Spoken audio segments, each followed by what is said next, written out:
Hey everyone, welcome to my channel. We are back in the old guy shed working on the 1978 Suzuki GS550 to see what we can get this thing started up again. Got quite a bit to do here this episode. Got to take the valve covers off, check the valve clearance. Also, I need to hook up the fuel to the carburetor on the bench. We're going to try it on the bench, make sure those darn float valves don't have a problem. And then, like I said, we'll see if we can put it back together. I'm not sure in this episode if we're going to get it all back together and get it started up. It's starting to get into fall now here in Florida. The weather starts to cool down, and it's a perfect time to ride the motorcycle coming up here in the next couple months. And boy, I really like to get this beast out on the road and see what she does. But anyways, let's get at it. All right then, so we've got all the screws off of this valve cover here. I've got this breather plate off, but this actual breather gasket, this has got one last screw in it that I just cannot get out with the cover on. When I do have a replacement for this breather gasket, and also I also have a replacement for the valve cover gasket, so I'm all set there. When I take this, if I can get this darn valve cover off, one of the things I am going to do is to change, I don't know if you can see it, but that's actually a Phillips head right there.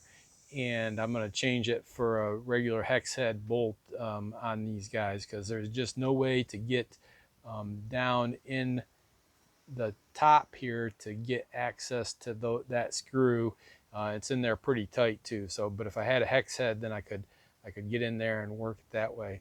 The other problem I've got is this darn tack cable here, and I did take off this screw in this little holder bracket here, but still couldn't get this out, and I didn't really want to force it. So I've gone ahead and I can't. It's between this spacer here and this cable knurl here that I think should be able to unscrew, but I wasn't able to do that. And so I did spray some WD-40 in there, and hopefully we'll be able to get this unscrewed. I hope it's not seized up too bad, or that I don't actually need to remove it to remove the valve cover. So we'll see how this goes. But anyways, what I'm going to try to do is get a piece of wood and a hammer, which working on a motorcycle is never a good idea, but I'll get a piece of wood and a hammer, and we'll see if we can pop this valve cover loose. So let me set up the camera, because that ought to be pretty funny, and we'll see how that goes. All right then, so I got this block of wood and this hammer, so I'm just gonna tap right here, and we'll see how this. All right, well, good. So that was pretty good. Let me get around on the other side and see if this is just gonna pop right off for us. And all right, so it looks like it's pretty darn loose here. Seems like it's sticking in that spot right where that darn tachometer cable is. I hope I didn't miss a screw. Oh, there it goes. Looks like it's pretty darn tight. There we go. Am I going to be able to get this out of here is the question, without taking that tachometer cable off. I don't believe so. Looking underneath here, can't really get a good feel. If I can get this off of here, maybe if I take the tack cable off of the actual instrument cluster way up here, that might work. All right, let me go ahead and see if I can get that done, and then I should have worn gloves because my hands are already greasy. So let me get cleaned up a little bit, put some gloves on, and see if we can get this valve cover the rest of the way off. Alrighty then, so we got the carburetor hooked up here to the gas, so I'm not sure if you can see this or not, but that's holding pretty steady on that level, and I don't see any big drips out of this, so I think we're going to call for now until we install it. This looks like we got the float valves fixed in the carburetor, so that's good news. Then we have some bad news. First off, I've got the what I've got for the gasket for the valve cover and the gasket for the breather. And if we look here, old eBay strikes again, and yeah, we're a little bit off. I'm pretty sure this gasket is for a GS5 or 750, not a 550. So we'll have to take care of that. That'll be fun on eBay. So thanks for that. In fact, I think I got the address right here. So we'll have to get a hold of Dream Cycles. Dream Cycles in Ransomville, New York. Yep. Thanks for that there, Dream Cycles. We'll be getting a hold of you. Anyways, so now we're back over here and looking at these valves, and we got kind of good news and bad news. I did take out the spark plug wrenches, or spark plugs, so it's easier to turn over the motor and the cranks at the same time, and got a big old ratchet down here to turn them over. Now, according to the book, what you do is from this position all the way up to just about a vertical straight up and down position, you try to get in here, and in between the cam and the lifter down here, you want to see what that gap is. So right now I'm just about there. I'm just going to give this a little bit of more turn, and then I'm going to get out my feeler gauges, and I've got 3 sitting out here. So I got a 0.08 millimeter, a 0.06, and a 0.04, and the spec is 0.03 to 0.08. So, and this is backwards from what you would think it is. So the tighter this gap is, the narrower the gap is between the cam and the lifter tappet here, the worse it is. So you want this to be, and so that's why I've got the I got the 0.06 and the 0.08 out here. The 0.03, or the 0.04, is that what I got? Yep, the 0.04. That's not, yeah, that's 0.04. is just to see how bad it is. So anyways, so we should be able to, so if this is right, I've got the 0.04 here. We should be able to slide the feeder gauge down in here, and nope, it doesn't fit. And then if I go ahead and increase, turn this a little bit more to make sure we're not hitting something. Try it again here. Oops. And here I am trying to record and do stuff at the same time and failing at both. All right, so let's just go ahead and put this right up and straight down, right about there. And we should be able to, and when this goes, you'll be able to see it on the back side here. So, yep, even with the 0.04, we're not able to get through that. So that one is definitely, so this intake on number 4 cylinder is definitely a problem. We'll have to do that one. And then if we come over here to the exhaust valve on number 4, oops, we'll get it around here, right about there. And on this one, yeah, so we'll go ahead and start with the 0.08 here and see if I can do this.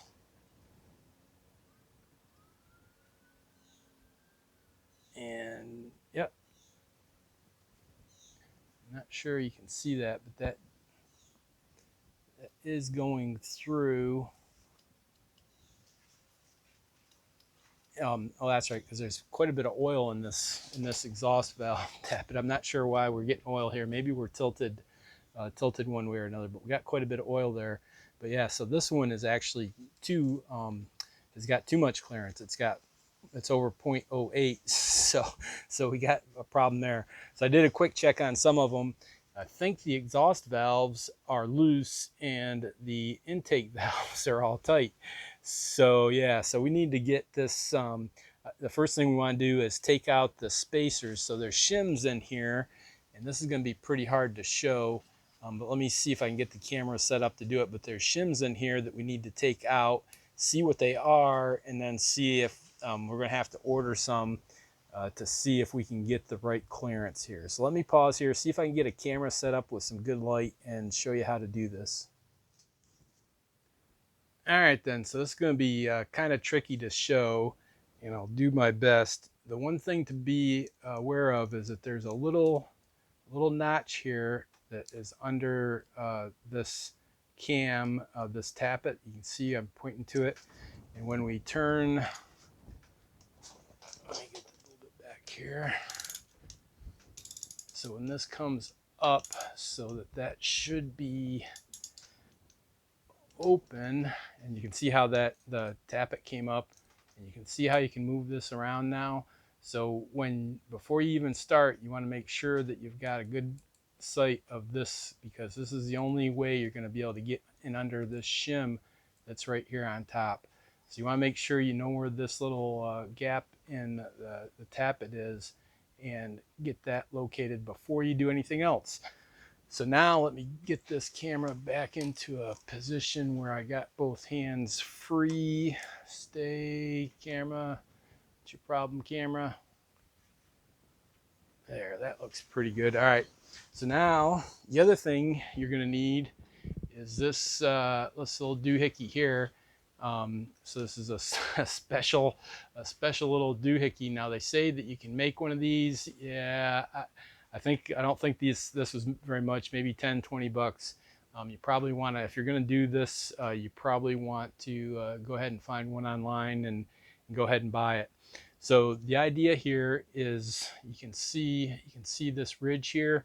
So the this ridge here and this one here allows you to get between the tappet and the shim. So you can actually, on this little ridge here, you can actually get this tool in under here, press down the valve, and then that'll give you enough room to get the shim out of there. So you're going to need something small, screwdriver type, and a pair of needle nose pliers also for this. So let's see if we can get this done. I've done it once, so, and it's pretty difficult, but if you get in here, and each one of these cams has a spot. Now you see on this one here, I don't think I even got room to get in there to get this tool. But on this side, you can see there's a nice little ridge that you can get in there. Now you want to hold it against that ridge, and you see it's turning turning this thing already. So you really need about 3 or 4 hands to do this. So let's see if I can get this in here. And this is under quite a bit of pressure, so be ready for it to snap off or to spring back if it gets loose. Let's see, it feels like it's going pretty good. Now I'm compressing that tappet, and now I've got that gap where I need it. Oh, there we go. So I got that. The shim is actually sitting out, so I propped it up with that little screwdriver there. See it right there, and now I go in with the pair of needle nose here and pull it out. Now when I let this go, yep, there's the snap. So this little shim here, and if we look on the back, it's actually got a number. Oops. Let's see if I can see this number. Not sure if you're going to be able to see it. 2.75. So that's the thickness of the shim.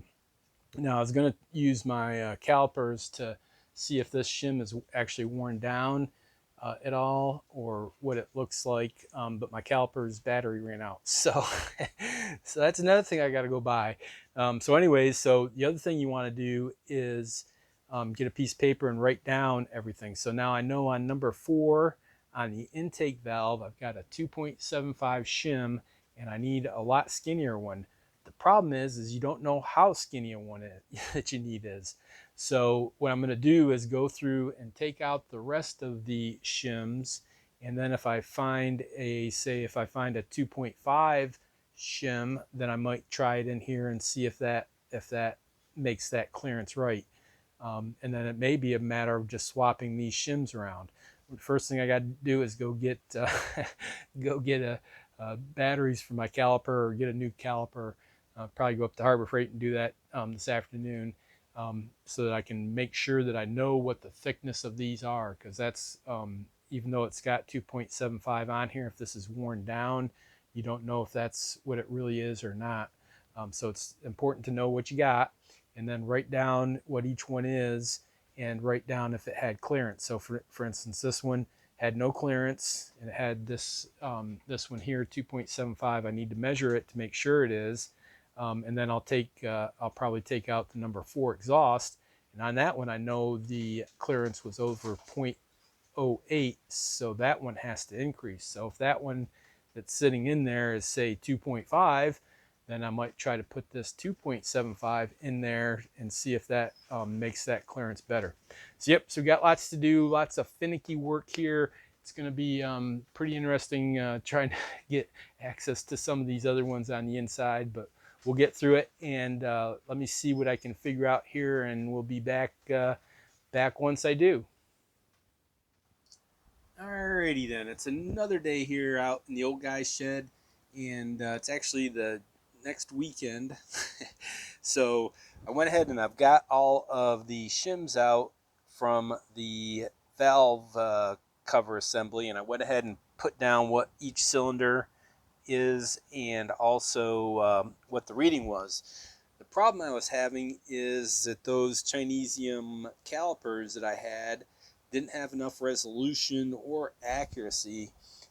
So here I've got the feeler gauge reading on the bottom and what the caliper thickness was on top here. So for instance, on number 2, the thickness of this shim is 2.5 millimeters, and using the feeler gauge I had 0.08 to 0.1 space in there. So for instance, so on this one, even though it's a little bit high, I'll probably keep this shim where it's at, even though it's on the high side a little bit. Then on the bottom one here, the intake, and I've got this both labeled intake and exhaust to keep me straight there. So you don't see here again, I've got, when I did the feeler gauge, this number 2 was about, the 2-cylinder was about the only one that was really close to what it should be. All the other intakes were less than 0.03, so I couldn't even get in a feeler gauge in between there. So we got to make a change here. Now the problem I was having, like I said, was the calipers. The resolution on them was not fine enough, or could not give me an accurate reading, and I kept getting different readings. So I went ahead and put the baselines in. But then what I did is I went ahead and what I went ahead and did is went ahead and got a little bit better instrument here. So I've got this off of Amazon. It's a micrometer with a lot better resolution. I don't know if you can see the display there, but we're in millimeters now, and I think we're in millimeters. Yep. So we're in millimeters now, and we can go ahead and check each one of these. The problem I'm going to have is, since this is 0.03, where I couldn't get a feeler gauge in, I can't really figure out how far I have to go. So one of the things I'm going to do is go through all these, find the thinnest shim, and then put it back in at least these 3 intake valves for shims, to see if there makes it even closer. So I'll find the thinnest one I can out of this group, and then try at least these 3 intake valves to see if I can tell how much I need to reduce the shim. And because you can order these, you can order a kit. So I did look and see what the what you can order for these shims. You can order a whole kit for like $180, which is not something I'm really keen on doing.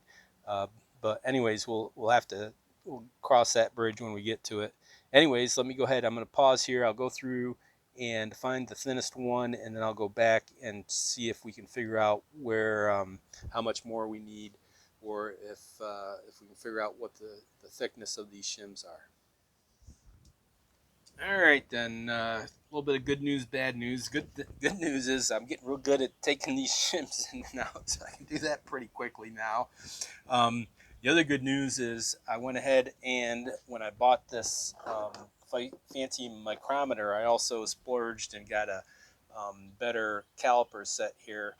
And when I look at these shims on the micrometer, and then I come back and verify the verify it with these calipers, we're within a hundredth of a millimeter. So it gives me confidence. At least I got my accuracy is where it needs to be.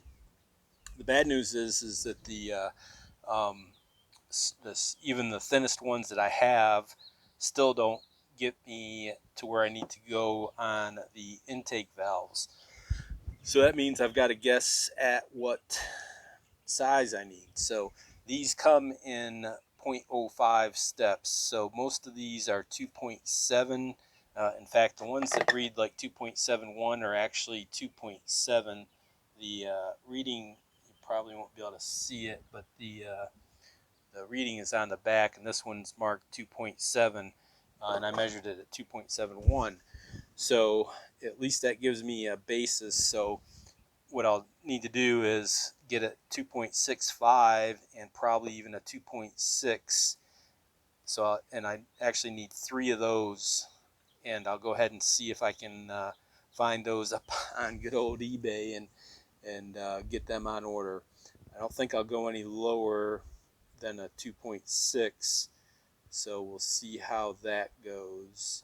And yeah, so I think that's about it for today. I thought there was something else. So let's see, calipers, micrometer. Yep, that'll do it for today. I'll probably go ahead and clean up the clean up the shop a little bit. That'd be a big chore there. Anyways, we'll pause here and we'll probably be back in. Hopefully, we'll get some new shims in next week and be back out here in the shed next weekend. All right, then. It's been quite a few weeks here since we're back out in the old guy shed working on the motorcycle here. When I last left off, I was trying to check out and adjust these spacers here on the cams and trying to find the right balance. And so I went ahead and I knew I had to buy some more.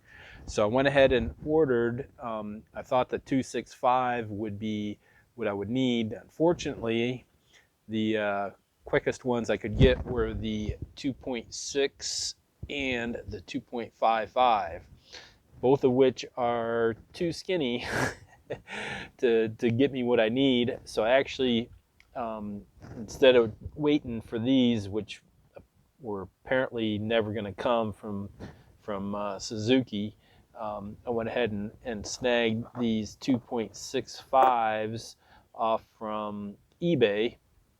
They look a little bit different, but at this point, I really just want some that works. So I've already put 2 in, and these were on the intake valves on here and here.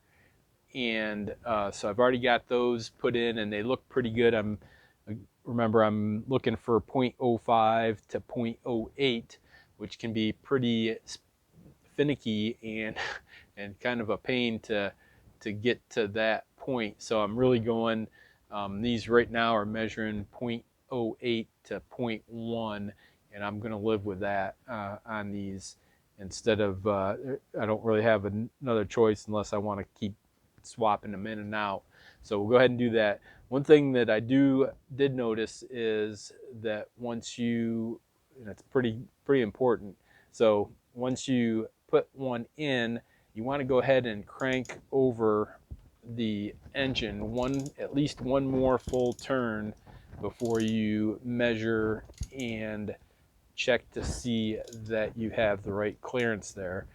When you put them in the first time, they may not seat right, and if you just try to go measure off from that point, then you may be confusing yourself, much like I did. So, all right, so good. So I think I got a fighting chance at getting this back together. The exhaust valves are a little bit confusing to me because I kept all of the ones in the right place, and all of the exhaust valves were measuring between 0.08 and 0.1. That this here is 0.1 really. Um, and I thought that I had them in the right order, but now that I've put them back in, I'm not getting the same thing. so I've got a little bit of finicky work here to do to see where if I've screwed up the shims or if I've hosed up something else here, or if something else is happening on especially on these exhaust valves. This one over here should be um, sitting pretty good, and it's not. So I'm gonna have to do some finicky stuff with that. But anyways, we'll go ahead and I'll get these shims in. Hopefully we'll get this done today. I still need to clean up around here as careful as I can and get the new get the other um, the valve cover, get the valve cover cleaned up, and I've got the new gasket for it all ready to go. So hopefully I can get this all put back together and get the valve cover on today, being a Sunday, and I got an early start here, and football game's not on until 4. so hopefully I got a shot at this. We'll give it a shot and see where we end up here, and be back later. All right. Well, I got the all the shims back in, and now I'm just going around and cleaning up the gasket spot here around the outside. You can see, I hope you can see, there's quite a bit of gasket material left over here. So what I've done, and it seems to work pretty good, is just to hit it up with some WD-40 here, and then use some 800 grit wet and dry sandpaper. I wouldn't go any more than the 800 grit. I was almost going to use 3000 grit, but this 800 works pretty good. And then just take a small piece of it and get going on it a little bit here.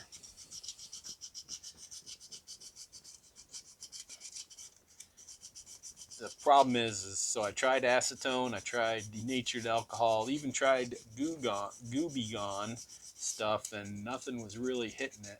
I didn't really want to use too much of that stuff since it's kind of got the got the engine open here, and I don't want too much stuff getting down into the to the engine.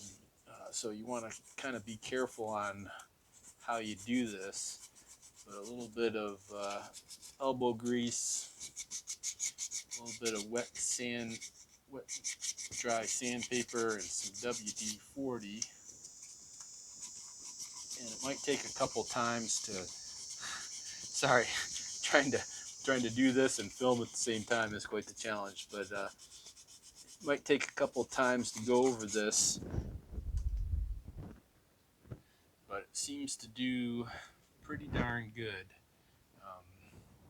Not sure how good that comes out, but it's nice and smooth now. Might hit it up a little bit more in a couple spots, but got quite a bit to do here on the outside where the gasket goes and the valve cover sits. So I'll get busy on that. Could take me a little bit longer than I'd hope. Maybe won't get done today, but we'll certainly get done, get this back together, hopefully in the next couple weeks. Okay, then it's another day here out in the old guy's shed. I have cleaned up this gasket or the valve cover where the gasket sits here pretty good. Think this is all done, and then I did get a start on the actual cover itself. So I've got this side over here done, and I still need to do this back part here. Been just using some WD-40 and 800 grit sandpaper, and it seems to do pretty good. To get the oh yeah, the gasket was stuck on this cover pretty good. So all I did is used a chisel, and I was real careful to keep the angle real low here. Let me see if I can show you. So, you know, if you tip up like this when you're doing it, there's a good chance you'll gouge the aluminum here. So I made sure I kept it real low profile and scooted it along, and I think it did pretty good. I don't even hardly see any scratches. But getting the old valve gasket off was pretty tight. The only other thing I need to do, I think, is use some gasket material or some gasket Permatex stuff there to get this little piece here, and I need to clean this up a little bit more, and then I'll use some acetone or something here to clean this up real good and get this one back in here. This is the only one of these little covers here that came loose. All these other ones are pretty tight, so I'm not going to mess with them. I'll just go ahead and do this one. Doesn't seem, this valve cover shouldn't have, there shouldn't be any pressure on it, so it's just mainly to keep the oil from running out. So I'll go ahead and get working on this. I've got the valve gasket, got the just got to clean that up. We'll put it back together. Also, I did go ahead and look up in the manual, and we do have a torque spec for those screws. So I'll get the torque wrench out, and we'll tighten the valve cover screws down to that. So got lots to do still. I'll get busy, and we'll be back in a little bit. Okay, then I just it's been been a while here. The had quite a few interruptions, had quite a few delays, and just realized that this video was starting to get long, so I want to go ahead and finish this up here. Well, one of the delays was the darn breather cover. I lost it, so I had to get this one off of eBay, which took a while to get in, and then some other interruptions. But anyways, we'll go ahead and finish up the episode here, and then actually I'll go ahead and edit this video, get it rendered, and get it uploaded, and then today I'll start on the next video. So anyways, I want to say thanks for watching, thanks for your support. Make sure you're hitting that like button. Please leave me any comments, questions, suggestions down below. Please tell your friends about me. Please subscribe. Everyone take care and be good.